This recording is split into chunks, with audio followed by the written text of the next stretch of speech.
എന്റെ പൊന്നു സഹോദര പള്ളിയിൽ പോയി പറഞ്ഞാൽ മതി എന്ന് പറഞ്ഞതിനകത്ത് എന്താ കുഴപ്പം? അതൊന്നും എനിക്കറിയാൻ മേല. എന്താ കുഴപ്പം? ഇത്ര പ്രകോപിതനാകേണ്ട കാര്യം നിങ്ങൾ? എന്തൊരു കഷ്ടകാലം. ഞാൻ ഉദ്ദേശിച്ചത് വേറെ, ഈ പുല്ലന്മാർ ഉദ്ദേശിച്ചത് വേറെ. അല്ല, ഇത്ര പ്രകോപിതനാകേണ്ട കാര്യം എന്താ? ഇതെന്ത് കഷ്ടമാണത്? ഞാൻ മാധ്യമ സമ്മേളനത്തിന് വിളിച്ച് അനുവാദം വാങ്ങിച്ചിട്ട് വന്ന ആളാ. നിങ്ങളുടെ അതിഥിയാ.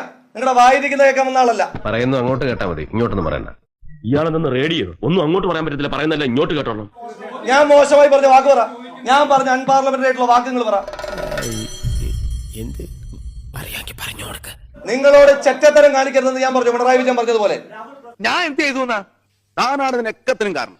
എന്ത് പ്രകോപനം ഉണ്ടാക്കിയ എട്ടായി മടക്കി കൈ വെച്ചാ മതി. കൂടുതൽ എന്നെ നാറ്റിക്കരുത്. പിന്നെ കാണാ.